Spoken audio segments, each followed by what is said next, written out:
وجہ علم کی، وجہ کس کے؟ علم کی کمی۔ آپ صلی اللہ علیہ وسلم فرماتے ہیں من قال بہ صدقہ، جس نے قرآن کی بنیاد پہ کوئی بات کہی، آپ صلی اللہ علیہ وسلم فرمایا اس نے سچ کہا۔ من حکم بہ عدلا، جس نے قرآن کی بنیاد پہ کوئی انصاف کیا اس نے عدل کیا۔ من عمل بہ اجرا، آپ صلی اللہ علیہ وسلم فرمایا جس نے قرآن کے حکموں پر عمل کیا اس نے، اس کا اجر محفوظ ہے اللہ کے ہاں۔ یہ سمجھ میں آئی بات؟ آپ صلی اللہ علیہ وسلم فرماتے ہیں من قرأ القرآن فتعلمہ وعمل بہ فلبس یوم القیامۃ تاجا من نور۔ آپ صلی اللہ علیہ وسلم فرمایا کہ جو قرآن پڑھے، اس سے علم سیکھے، اس علم پر عمل کرے، قیامت کے دن اس کو نور کا تاج پہنایا جائے۔ سبحان اللہ۔ قرآن کے 5 حق: تصدیق قرآن، ترتیل قرآن، میں نے بھی پڑھا ان ھذا القرآن یہدی للتی ہی اقوم، کی تصدیق کرے کہ قرآن ہی صحیح راہ دکھاتی ہے۔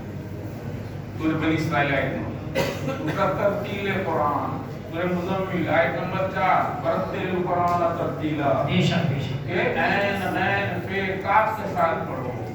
تیسرا ہے تفہیم قرآن، سورہ صاد آیت نمبر 29، یدبروا آیاتہ ولیتذکر اولو الالباب، کہ قرآن کو سمجھ کر پڑھیں اور عقل مند اس سے نصیحت لیں۔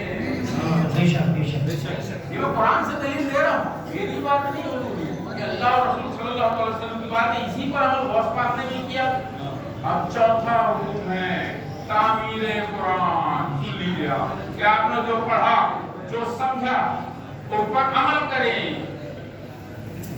اور اس کے بعد ہے تبلیغ قرآن، سورہ مائدہ آیت نمبر 67، یا ایھا الرسول بلغ ما انزل الیک من ربک، کہ حبیب صلی اللہ علیہ وسلم یہ کیا قرآن کا پیغام پہنچا دو، ایسا نہ ہو کوئی پیغام پہنچا دو، یعنی جو تصدیق کرے کہ قرآن ہی سیدھی راہ دکھاتی ہے نا، اب اس کو سمجھ کر پڑھے، عین غین مخارج کے ساتھ پڑھے، سمجھیں، پھر اس پر عمل کریں۔ سورہ اعراف کی آیت نمبر 3 میں اللہ نے کہا اے لوگ اس پر چلو جو تمہارے رب کی طرف سے تمہاری طرف سے۔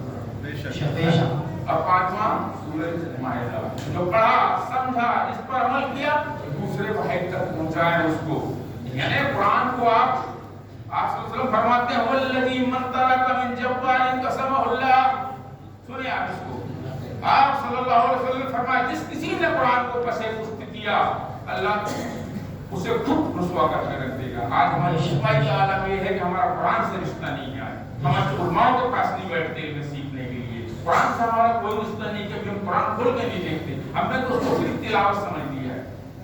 بے شک قرآن میں شفا ہے، قل والذین آمنوا ھدی و شفا، لیکن ہدایت کو تو بھول کر فرمایا اللہ تعالیٰ نے، فرماتے ہیں حدیث رسول اللہ قل والذین، فرمائیں ہدایت اور شفا، ہم شفا کے لیے بہت جلدی دوڑتے ہیں، ہم مولوی صاحب تعبیر بتا دیتے ہیں بچ رہا تھا، اب فائدہ نہیں ہو رہا، کیا ہمارے اندر وائرس بھرا ہوا ہے نا، قرآن نوٹ ہوا نہیں نا ہمارے اندر۔ آپ صلی اللہ علیہ وسلم فرماتے ہیں من اتبع الہدی فی غیرہ اضلہ اللہ، سن لیں آپ صلی اللہ علیہ وسلم نے فرمایا کہ جس کسی نے قرآن کے علاوہ ادھر ادھر سے ہدایت تلاش کری اللہ اسے خود گمراہ کر دے گا۔ انا للہ و انا الیہ راجعون۔ اس لیے میں آپ کو گزارش کروں گا کہ قرآن کو آنکھوں کے راستے، کانوں کے راستے، دماغ میں اتاریں، دماغ سے دل میں اتاریں، تب یہ قرآن ہمارے دلوں کی صفائی کرے گا۔ جیسے جسم کی بیماری ہوتی ہے ویسے ہی دل کی بھی بیماری ہوتی ہے، سمجھ رہے ہیں؟ اور دل کی بیماری کے لیے قرآن آپ سے فرمائے لکل شیء سقالۃ و سقالۃ قلب لا الہ الا اللہ محمد رسول اللہ۔ ہر چیز کا ذریعہ بنائے لیکن اس ذریعے کو سمجھ لینا، اپنے دل کو صاف کرنا ہے۔ ہماری دلوں میں لالچ بھرے ہوئے ہیں کہ عزت کہاں ملے گی، لذت کہاں ملے گی، دولت کہاں ملے گی، سکون کہاں ملے گا۔ کیا آدم علیہ السلام کو اللہ تعالیٰ نے دنیا میں بلڈنگیں بنانے کے لیے بھیجا تھا؟ امتحان کے لیے بھیجا تھا۔ قال اهبطوا منها جميعا، سورہ آیت نمبر 123 میں پڑھ لیجیے آپ، اترو یہاں سے، اس کے بعد میری جب ہدایت آئے گی اس کے لیے پیروی کرے گا، نہ وہ کوئی گمراہ ہوگا نہ کسی تکلیف میں پڑے گا۔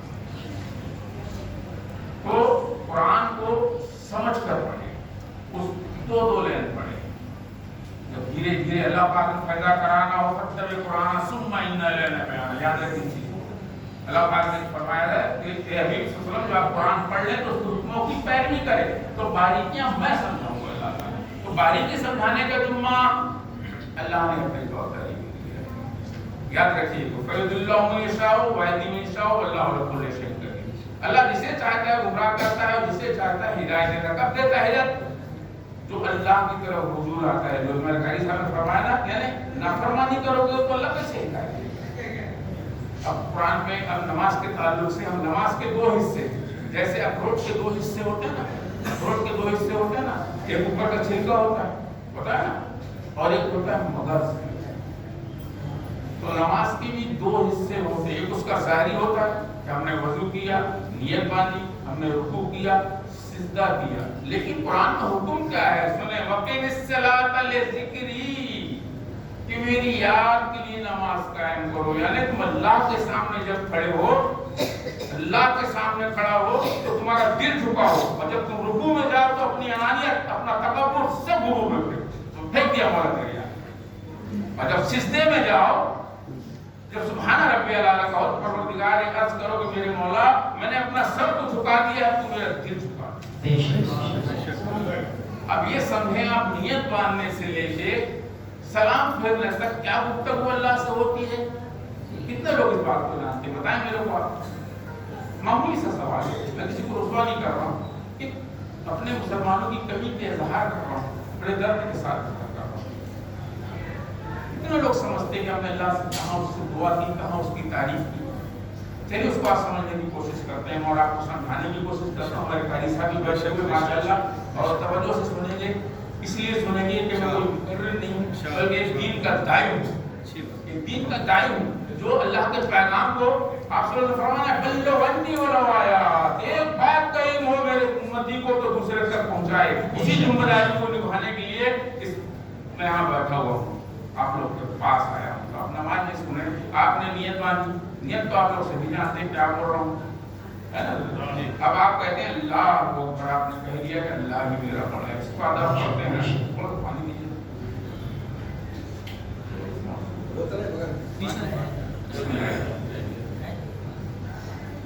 اس کے بعد آپ نیت باندھتے ہیں, اس کا ادب کہتے ہیں آپ سبحانک اللہم و بحمدک و تبارک اسمک و تعالی جدک و لا الہ غیرک. آپ اللہ کی تعریف کرتے ہیں, عرض کرتے ہیں پروردگار میرا دل تیری پاکی بیان کرتا ہے, تیری تعریف بیان کرتا ہے, مبارک ہے تیرا نام, بلند ہے تیری شان, ولا الہ غیرک. یہ آپ نے اللہ کی تعریف. اور اس پر اعوذ باللہ من الشیطان الرجیم بسم اللہ الرحمن الرحیم. آپ نے اللہ کی پروردگار شیطان کی پناہ لیتا ہوں, اس رب کے نام سے, اس اللہ کے نام سے شروع کرتا ہوں جو نہایت رحم کرنے والا رحیم ہے. اس کے بعد آپ پڑھتے ہیں الحمدللہ رب العالمین الرحمن الرحیم مالک یوم الدین ایاک نعبد و ایاک نستعین اہدنا الصراط المستقیم صراط الذین انعمت علیہم غیر المغضوب علیہم ولا الضالین. آگے پڑھتے ہیں نا, آپ نے سمجھا ساری تعریف رب عالم کے رب کے لیے. الحمدللہ رب العالمین جو نہایت رحیم اور رحم کرنے والا ہے. مالک یوم الدین, قیامت کے دن کے حساب کتاب کا مالک وہی ہے. ہم تو خود ہی حساب کرنے بیٹھ جاتے ہیں نا, معاف کرنا کب اختیار کریں گے. یہ اللہ تیری عبادت کرتے ہیں اور اس سے ہی مانگتے ہیں. ہم مانگنا ہے اللہ سے, تو اللہ نے بتایا نہیں الذین آمنوا واستعینوا بالصبر والصلاۃ, نماز اور صبر سے مدد چاہو. کیا ہم نماز اور صبر سے مدد طلب کرتے ہیں؟ بتائیں. سارے جہاں کا جائزہ اپنے جہاں سے بے خبر, اور اللہ سے دعا کرتے ہیں انعمت علیہم, یہ اللہ انعام نازل عطا فرما. نافرمانی کروں تو بھی انعام نازل عطا فرما. اللہ سے سودے باری. بے شک بے شک. غیر المغضوب علیہم ولا الضالین, کا تو غضب نہ پڑے. اور یہ غضب پڑا کیوں؟ ہم نے رسول اللہ کی نافرمانی کی, خواجہ صاحب کی نافرمانی کی, حضور غوث پاک کی نافرمانی کی. یہ مرتبے ایسے نہیں ملے غوث پاک کو. بتا دوں آپ کو, سن لیجیے آپ. عراق کے جنگل میں حضور غوث پاک 17 سال تک دجلہ کا پانی پی کے اللہ کی عبادت کرتے رہے, اور عیسیٰ کی وضو سے فجر پڑھا آپ نے. اور سن لیجیے, جب کعبہ کا غلاف, کعبہ شریف گئے حج کرنے, تو کعبہ کا غلاف پکڑ کر رو کر بولتے تھے یا اللہ میرے عمل مقبول نہ ہو تو قیامت میں مجھے اندھا کر کے اٹھانا، یا اللہ اگر میرے عمل مقبول نہ ہو تو میرے کو قیامت میں اندھا کر کے اٹھانا۔ اللہ اکبر۔ کسی نے پوچھا حضور غوث پاک سے آپ کون؟ یہاں تو لوگ دنیا مانگتے ہیں۔ بے شک آپ نے کہا نا عبد القادر جی نا، یہ ہمارے